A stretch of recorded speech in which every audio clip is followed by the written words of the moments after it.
sports world when she acknowledged that she had engaged in a homosexual affair with her former secretary, Marilyn Barnett. Since that disclosure, the question uppermost in many people's minds is, what effect will this have on the tennis champion's career? One person who might have a clue is David Kopay. For 10 years, he was an aggressive running back in the National Football League for such teams as the San Francisco 49ers and the Green Bay Packers. In 1975, he admitted in an interview in the Washington Star that he was a homosexual. That statement caused much of his own family to turn its back on him for some years and also effectively closed the doors on Kopay's hopes to launch a career in coaching. In short, Dave Kopay is no stranger to the issue of sports and sexuality. Good evening, Dave. Nice to have you here. Nice to be here. What were your first thoughts when you heard about the palimony suit filed against Billie Jean King? Well, in a way, nothing... It was a bad thing in a way, but in another way, I think it's going to turn into a good thing because it's going to remove some of the fear and anxieties people have to be identified with homosexuals and homosexuality. I know that I think I would say it was a mistake too, like Billie Jean King said.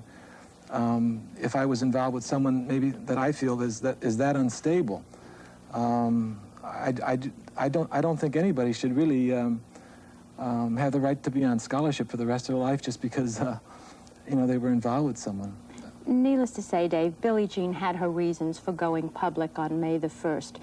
In 1975, in an article in the Washington Star, as we just said, you admitted that you were a homosexual. Why did you come out of the closet at that particular time? Well, maybe to quiet some of the rumors and lies that were going around about me. I was trying to get a coaching job and wasn't having any success at all.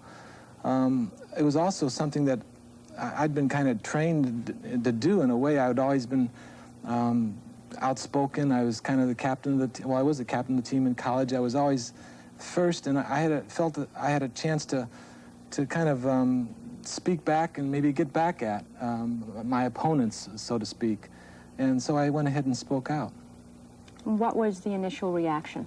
Well, the initial reaction was one of, hostility and people saying, oh, he's lying and that this isn't true and all that. But I think, things have changed in the last 5 years. I think the initial reaction to Billie Jean King now, I think it's going to be a positive reaction, and I think it has been for. I don't think, people say this isn't an important thing. I think it's very important that, or what she's done, to speak out and to create room for herself and to create room for others. I think that's another reason that I spoke out. There's a tremendous concern, of course, in the area of business that many of Billie Jean's endorsements will no longer be there. Were you affected in any way by big business when you came out in 1975? That's a good question. Sometimes it feels like I'm too straight for the gay world and too gay for the straight world, and that's been reflected by both sides. And I don't really mean to condemn either one, but like the coaching profession, they have been really hands off, Yet people in the position of power in manufacturing companies or manufacturers, they hesitate to hire me because they might be identified as the gay company. And I know these are gay men that are in positions of power, so in a way I've been kind of discriminated by both. But I think things are changing. I know they've changed in my family, and I'm really excited about that. Yeah, I was just going to ask you, the other day when I attended Billie Jean's press conference, certainly there were her parents who showed enormous support. What was your family reaction in 1975 when you did what you did? Well, it wasn't so good. It was bad at the time, but they've changed a lot because of the input they've gotten from other people and because of the visibility of people. And I think that's why this issue of Billie Jean King is going to be very important. Did they run away from you? I ran away from them too for a while, but now I think we have a much more of an understanding within the whole family. My older brother is still kind of has the Neanderthal mentality that a lot of coaches have, and he's out of coaching now, but they've changed. My uncle, who I'm now working for, he's changed. He definitely has a position of live and let live, and I think that's good. And I think people in general are feeling that. I think that, you know, I don't think we're always as easily defined as straight or gay, you know. And I think that there's a lot that make up our sexuality, and I know that's true of me. I know that's brought more people in my life, and it's brought many more interest in my life. Hold the thought for a moment. We'll be back with more of Dave Kopay right after these messages. Dave, what do you think was the hardest moments you had to face after admitting that you were a homosexual? Well, I don't know if I even like the word admitting I'm a homosexual. I like saying that I'm a homosexual. Admit kind of implies guilt again, and I think that that's what's so wrong in our society. You know, I think going back and getting back together with my folks after like about 8 months of kind of being separate from them after my book was out, that was probably the most difficult thing, because I know how difficult it was for them and things that they have gone through, you know, their background and just so many things that have affected them. You were reared Catholic, were you right. not? Mm-hmm. I was reared Catholic, and I was in a seminary, and you know, I'd been trained to believe so and this way, and you know, only this way. Tell me though, your parents' initial reaction when they heard this. What did they really say to you? Can you recall that incident? Well, you know, that's a hard one, and they said they no longer wanted me in their life. That's putting it mildly.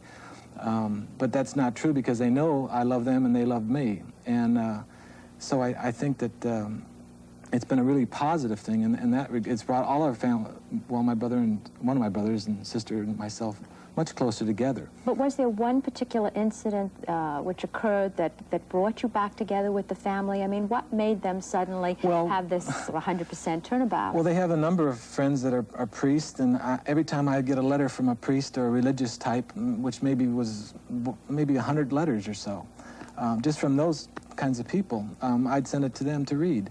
And they would these letters would speak of their own life situation. And I think it helped give them a greater understanding of really other people and what's going on. I think that that's another positive thing of what's happened with Billie Jean King now, because, you know, I know one person doesn't fulfill all my needs, and I think there's a lot of people out there in the world that happen to need more than one person in their life. Now, you know, they can put restrictions on, you know, relationships, and they have the right to do so, but I know I hope to have many people in my life, and it's getting that way. I know it's more exciting now. Well, not to advocate one way or the other, let's go to the larger issue. How closeted is sexuality in sports? That's a great question, Rona. It really is. I think it's very closeted. I think that, you know, the National Football League would like to forget that I existed, but I played for 10 years. You know, I competed at a level with everybody else. I think that one of the, you know, it's not a positive thing, but I think coaches often use sexuality as a motivating force with youngsters. And I think, of course, that's wrong. But they also use it in the pros. You know, the threat that you're a sissy, that you're less than a man, that you're woman-like, you know.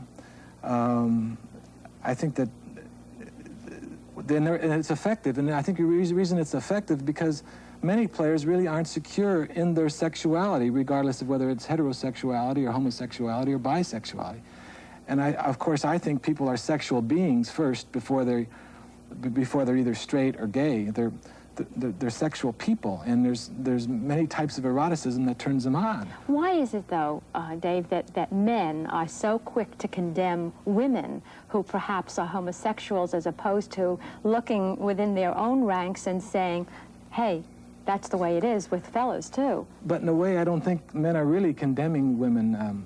But they're quick to point the finger. I mean, for example, Jerry Diamond, the executive director of the Women's Tennis Association, has said men are much more apt to condemn homosexuality in women's sports than they are in their own sports. I mean, do you think that's a fair assessment? He said that, but I don't think that's fair at all, because I think most men are innately intrigued with lesbian relationships. I know if you read Penthouse magazine, or if you read Playboy, or a number of magazines that kind of get into the erotic side of relationships, you'll see that there's women making love to each other, and there's a certain sensitivity there.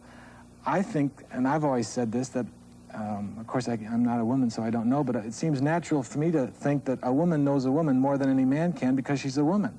And I know this is true about men. You don't have to be taught how to make love to somebody. You can feel it, you know how you feel. That's in a way what I've learned making love with women. As you know, the greatest concern of parents and their children is that homosexuals will tend to go after young children and will tend to make them that way. I mean, how do you respond to things like that? Well, it's all myths, it's all lies, it's ridiculous. I think it's been proven that when sexuality is developed at a very early age, maybe 2 years old, I happen to think that... I mean, did somebody in sports come and really get you involved? Seduced me? Seduced you? It was wonderful, yeah. Nobody seduced me. I was looking for a relationship, and I found that relationship with a fellow teammate who was all-pro at the Washington Redskins. If your life hadn't been so miserable at home, do you think you would have sought the friendship or the companionship of another male? My life wasn't wasn't really what I'd call miserable at home. I was... Oh, you said so in your book. You said there was hardly a moment when you didn't hear your mother or your father screaming and fighting and your lives were being threatened. I mean, that's not too terrific to live in. Well, I think that happens with many homes, and I happen to have three brothers and two brothers and a sister, and they're very heterosexual, so I don't think that has any effect on one's sexuality. I think that, this business of being recruiting, that's just really nonsense. It's just not true. I know that I relate to a person for other qualities besides just the fact that they're a man, or a woman. I relate as a whole person, I think. I'd like to ask you again, though, what do you think was the hardest moment that you had to face since you became a homosexual? Well, I answered it about going back home. I think also going back and kind of stepping forward in front of everybody at the alumni game at the University of Washington when I went back and played.